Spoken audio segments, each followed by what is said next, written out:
So we are at the 2017 Joint Bomb Group reunion in New Orleans. I'm Jonathan Tudor, and I'm with David Webster. David and I, we figured out, met I think 5 years ago. 5 years ago. At the Phoenix reunion, and I remember seeing this collection of B-24 stuff that he had, and I was really impressed. So we kind of reconnected here, and I thought it'd be great to provide a little videography of his information. So David, just tell us a little bit about how you got started with this and how you accumulated all this great stuff. Well, my interest started off at about the age of 15, about 35 years ago, 37 actually now, and I found that I was fascinated with aircraft and World War II aircraft. Yeah. I found that you could actually buy this stuff. That was my initial kickoff. I bought a flight jacket, and Okay. then I started meeting people that were interested in it just like me. And as things progressed, I found out not only can you buy this stuff, but you can meet the men that actually did it. Cool. And that was a huge thing for me, Yeah. was to actually start meeting vets and talking to them. And so after that, I found out that they had organizations and met up. Yeah.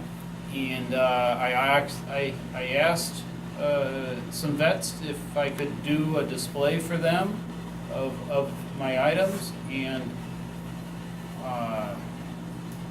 we did that, and it was a big hit, so it started growing, Cool. and it's grown into this display that you're going to see. Well, let's talk about some of the individual pieces. Maybe you can tell us a little bit about each one of them. Okay, so the first thing you're looking at now is more of a personal thing. This is the dress jacket and flight jacket of Charles Hobbs. He was a 376 bomb group pilot. Early on, he flew the famous August 1st, 1943 mission to Ploiești, Romania, and was successful in returning from that mission. This is also his B-3 life preserver, worn just in case you ended up in the water. This would keep you afloat. So that's what that. How was that? Was that inflated? It like was. Self-inflated? Yes. It has a charge, a CO2 charge here. Oh, cool. And when you pull this knob, it would fire a little pin up into the chamber, and it would automatically inflate. If it didn't for some reason, or if it started going down on you, there were originally tubes that went up in here, and you could manually inflate it with your lungs. Gotcha. Okay. Yep. And I assume Charles Hobbs is the father of Kim Hobbs, He the is. former 376 president. He is. Okay. Yep. So we'll open this so you don't get the glass bounce. This is various items that were either used in the aircraft or personal items, and or a few things that during production of the aircraft. Consolidated Aircraft designed the B-24, although several companies built them. Right. So various items, flare gun that was used. Every aircraft carried one. There was a fitting in the aircraft that this would lock into. It would be put up and turned and locked, Okay. and then you would load. There it goes. This is actually an original 1943 flare, All right.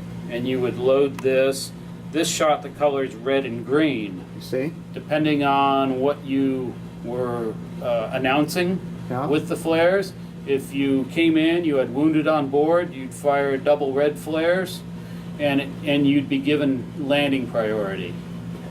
So the flares were used. The ground used this gun also to give you permission to take off or permission to land. Okay. Okay. Interesting. All right. So as one flare gun was kind of mounted in each plane. Yes, Yep, All right. and there was a fixture up mounted into the aircraft that you would open a little lever and it opened a hole in the side of the aircraft, and the gun would just be locked in there and you could just fire it. Interesting. It wasn't like you were shooting out the window Yeah, right. kind of thing. All right, what else? Anything else really interesting here? Navigators, one of the big things about doing navigation is time. Time is incredibly important. A navigator measures the time that they take off, and then he has checkpoints along his route. And so this is actually a 24-hour watch. It makes a revolution where normally a normal watch is a 12-hour watch. This counts 24 hours Okay. for one loop. Okay. So Neat. we could spend an hour talking Sure. about everything in Yeah. there. But to move on, Let's move on. let's talk about the Norden bomb sight. That's what this is. Early in the war, every bomber carried one. There were two different sites. There was the Norden bomb site Right. and the Sperry site. And I've been told that there were Sperry sites used in combat. I imagine Halverson detachment might have used Sperry sites. Don't know. But the Norden was the preferred site, and most of the aircraft carried them. Okay. We can do a little rotation so you can see the whole thing. Nice. It tied to the autopilot system. You have to remember this is 1940s. Autopilot systems were very simple. Uh-huh. So what would happen is the pilot would turn on the autopilot. If we can sweep over to here, this is an autopilot control head here, Okay. and the pilot would turn on the autopilot control head, and it would basically just lock the airplane into whatever attitude they were flying at that moment. Okay. They would turn on the IP, the initial point, and at the initial point, now they're on their bomb run. Right. So no evasive turning, action, right? no moving anymore. They turn on the autopilot. Now the airplane is just flying straight and level. Small corrections can be done with the bomb sight to line it up on the target. Right. The bombardier would do that. They called that, handing the aircraft to the bombardier. So And that would happen sometime after the IP was hit. that would be after you've turned on to the IP. Okay. Since we've moved over to this section, we've jumped over a little bit. Yeah.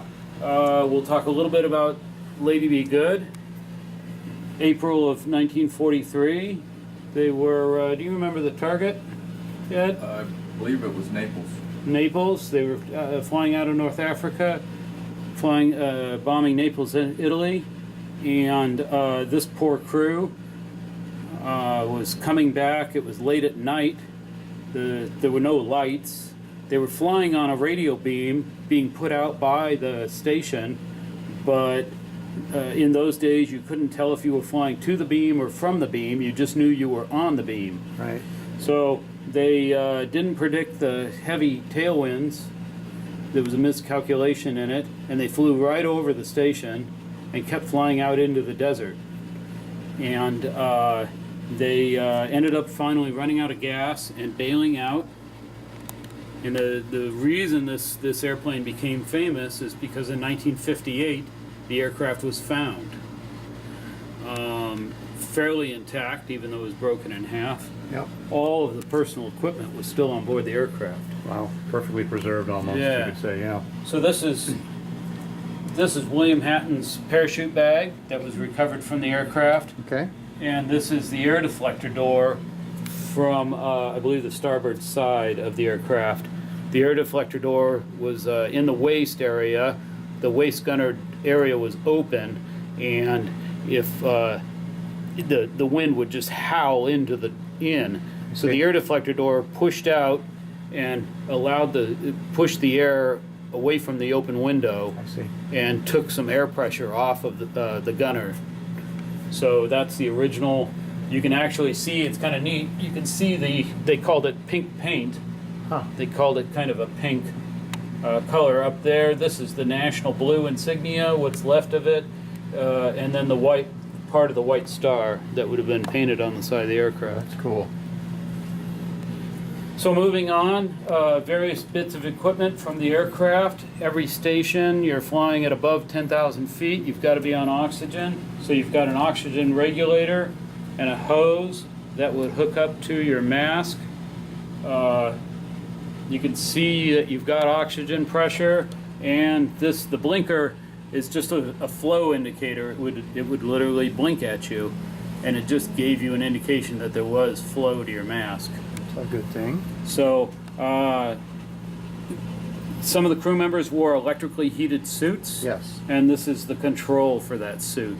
Okay. They would actually plug in just like you plugged in at your house. Right. And then you could turn this knob to regulate how much heat your suit gave out. Wow. Wow. And was that was probably needed at altitude because they didn't have pressurized cabins? Right, no pressurization, no heaters, so everything was personal. Yeah. You know, and it depended on where you were in the aircraft. The waist gunners were in a very exposed area. They needed everything. Sure. The pilots were in a more encased thing. Yeah. So they didn't need as much. Makes sense. Okay. But every position had this in case the crew member wanted to wear the suit. Okay. There were four bailout bells. So if you were bailing out, the pilot was going to hit the switch. He had control of this up in the cockpit. Okay. It would ring, and one ring was prepare to bail out, and then the next ring was time to go. Wow. And that was throughout the vessel? Yes, there were several throughout the aircraft, and it's pretty loud. I've heard one in a B-24. Oh, okay. You can hear it pretty good. All right. Interesting. I mean, it had to be. It was super, super, super loud. Yeah, right. We have feathering switches that would be mounted up in the cockpit. Okay. If you needed to feather an engine, Right. Feathering an engine is taking the propellers and turning them to an angle where they're no longer carrying a load, Yeah. and so the engine would stop rotating. Got it. This is a bomb loading panel. So when a bomb gets actually put into the rack, a light would come on, and it would and this was mounted up with the bombardier. It would tell the bombardier where his bombs were in the racks, and he could also power up the system from that. I see. This is the actual bomb release switch.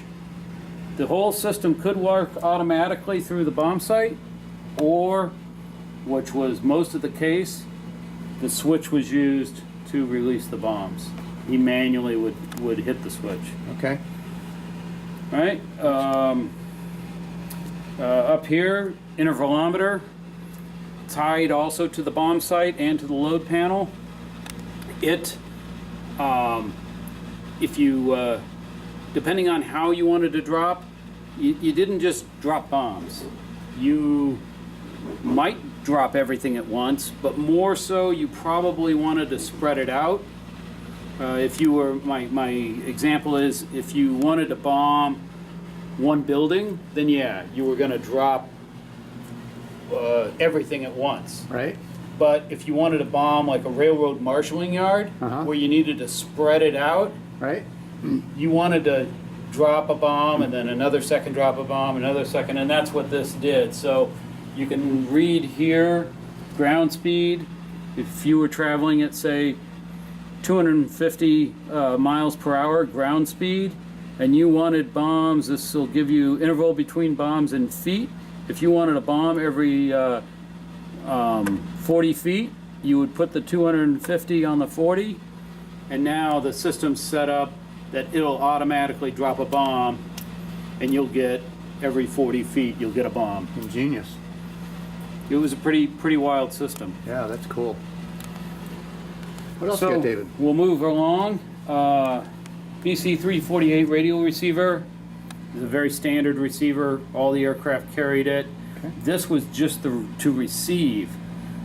You had another radio to transmit. Okay. And you had, depending on what bandwidth you were transmitting on, you had to change out the transmitters. Okay. So it was a really bulky system.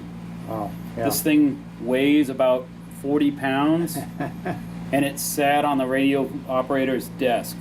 And it's incredible that we went from this to a little handheld device nowadays. Yeah, right. So next up, 50 caliber machine gun. This particular gun is set up like a waist gunner's gun, Right, right? The whole carriage. right. The black part that you see is the actual gun. Okay, that gun is universal. It was used in all the turrets, and the ground operators used it. The difference would be the style of barrel, depending on whether it was used on the ground or in the air, Okay. and then depending on whether it was used in a turret or in the waist. In the waist, this silver mechanism that you see, that is a shock absorbing system. It could actually move, it would move back about an inch every Yeah. time it fired a round. You see that right You can here. see the shock absorbers here, Yep. and the back mount here, and the gun, the black part, would slide back and forth in this way. It wouldn't beat the tar out of the Uh-huh. aircraft mount. Wow. So it would sit there and cycle. So some of the features of the gun. Pull this off up at altitude, everything froze. Mm-hmm. So this is a gun heater. It's just a heating block, heating element that clipped onto the side of the gun and would just keep the side of the gun warm Uh-huh. and help keep the internals of it warm. Right. You were operating at 25,000 feet. It's 40 below zero. You need that. Yeah. Early in the war, we used fixed sights, Uh-huh. and the gunner had to compensate for lead and lag, Uh-huh. depending on what he's shooting at and where he is in the aircraft. Right. He had to do all that in his head. So fixed sight Pretty- meaning this device. Yeah, right what we here. call Okay. iron sights. You Yeah. know? So you're looking through this back sight, and then you're looking at this post, Got it. and you're aiming that way. Later in the war, they came out with the K-14 compensating gun sight. This sight here had two cables that went out to the gun. One cable measured the gun's swing, and one measured its elevation, Okay. and it would move the aim point on the glass depending on whether you where your gun was in its traverse. So it would actually adjust the aim point for you. Interesting. It also has a little electrical hookup, so it was actually an electronic projection. It's kind of like really early heads-up display. Wow. About when in the war was this an add-on, would you say? Late 43. Okay. Yeah, into 44. It also had this, which is a glare. You could change the glare if you were shooting into the sun. Right. And then if everything failed, you lost electrical power, but you still needed to defend, then you could have a little iron, Back to the old back style. to the iron sights. Okay, interesting. Wow, that is All right. great. Moving on, the last thing we're going to look at is this M1 flak vest. Not everybody in the aircraft wore this vest. Again, the waist gunner, I go back to the waist gunners because they were most exposed. Right, They definitely wore it. It was a Uh-huh. personal choice to wear it. right. It's very heavy. This whole vest probably weighs about 40 pounds by itself. Yeah. Doesn't seem like much, Right. but 40 pounds with all your other gear, your parachute, your life preserver, your heated suit, your regular clothing, your helmet, you've got a lot on. Lot. And we talked about this just briefly the other night, but I was trying to get a sense for something that I had heard, that the guys were almost afraid to wear them because if they had to parachute out, that it might not support them. But you said there was a mechanism to release it. Right, so quickly, as you got dressed with all this equipment, you put it on in an order, in a very specific order. you put on your regular clothes, Yeah, you put on your heated suit, right, you put on your outer garments, either sheep-lined jacket and pants or A2 leather jacket, depending on what you needed for your position. yeah, Then you put on your B3 or B4 life preserver. You put on your parachute harness, or if you were lucky, you put on a backpack parachute. And then you put on this flak jacket. This was the last thing on because it's the first thing off. right, So the bailout bell is ringing. It's time to go. You would yank on this red cord right here, and these straps would pull. These are called lift-a-dot snaps to release the vest. okay, And the vest would basically fall to your feet.